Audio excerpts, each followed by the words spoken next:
ஆண்டவரும் இரட்சகருமான இயேசு கிறிஸ்துவின் ஈடு இணையற்ற நாமத்தில் அன்றன்றுள்ளப்பம் வாசகர்களுக்கு எங்கள் அன்பின் வாழ்த்துக்கள். 2024 ஆண்டு ஆகஸ்ட் மாதம் 31ஆம் தேதி சனிக்கிழமைக்குரிய தின தியானம். இன்றைய தலைப்பு இஸ்ரவேலை காக்கிறவர். 121ஆம் சங்கீதம் 4ஆம் வசனம் சொல்கிறது, இதோ இஸ்ரவேலை காக்கிறவர் உறங்குவதும் இல்லை தூங்குகிறதும் இல்லை.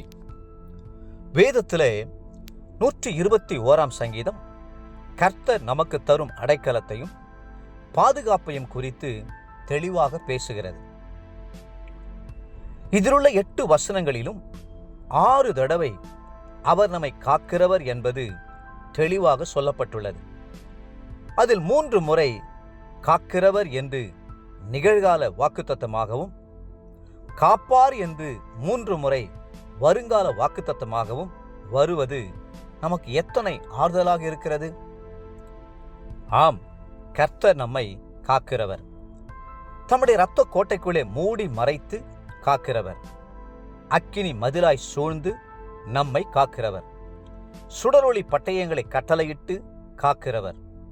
தேவ தூதர்களை அனுப்பி நம்மை காக்கிறவர். கர்த்தர் நம்மை காக்கிறதை குறித்து ஒரு அழகான காட்சியை தம்முடைய மனக்கண்களுக்கு முன்பாக மோசே பக்தன் கொண்டு வருகிறார். ஆம், மேலே பருந்துகள் வட்டமிடும் போது தாய்க்கோழி தன் குஞ்சுகளை செட்டைகளின் கீழே சேர்த்து கொண்டு மூடுகிறது போல கர்த்தர் நம்மை பாதுகாக்கிறாராம். வேதம் சொல்கிறது, 91ஆம் சங்கீதம் 4ஆம் வசனத்தில், அவர் தமது சிறகுகளாலே உன்னை மூடுவார், அவர் செட்டைகளின் கீழே அடைக்கலம் புகுவாய், அவருடைய சத்தியம் உனக்கு பரிசையும் கேடகமாகும். கர்த்தர் நம்மை மறைத்து பாதுகாக்கவே தமது மறைவையும் நிழலையும் வைத்திருக்கிறார். சங்கீதக்காரன் சொல்லுகிறார், 91ஆம் சங்கீதம் 1-3 வசனங்கள் வரை, உன்னதமானவரின் மறைவில் இருக்கிறவன் சர்வ வல்லவருடைய நிழலில் தங்குவான். நான் கர்த்தரை நோக்கி, நீர் என் அடைக்கலம், என் கோட்டை, என் தேவன், நான் நம்பி இருக்கிறவர் என்று சொல்லுவேன். அவர் உன்னை வேடனுடைய கண்ணிக்கும் பாழாக்கும் கொள்ளை நோய்க்கும் தப்புவிப்பார். இன்றைக்கு உலக மனுஷர் பாதுகாப்பற்ற நிலையில் இருக்கிறார்கள். வானத்தின் கீழே திறந்து விடப்பட்ட நிலையில் இருக்கிறார்கள். எந்த நேரம் வியாதிகள் உண்டாகுமோ, பில்லி சூனியங்கள் தாக்குமோ, அசுத்த ஆவிகள் ஆட்கொள்ளுமோ, விபத்துக்கள் நேரிடுமோ என்று எண்ணி கலங்குகிறார்கள். அநாதைகளைப் போல தவிக்கிறார்கள். பாதுகாப்புக்காக ஏங்குகிறார்கள். ஆனால் நம்மை காக்க நமக்கு ஒரு பரம பிதா உண்டு. நம்மை தேடி வந்த நேசர் ஒருவர் உண்டு. நம்மை அரவணைத்துக் கொள்ளுகிற அவருடைய அன்பின் கரங்கள் உண்டு. ஆகவே நாம் எதை குறித்தும் பயந்து கலங்க வேண்டிய அவசியமில்லை.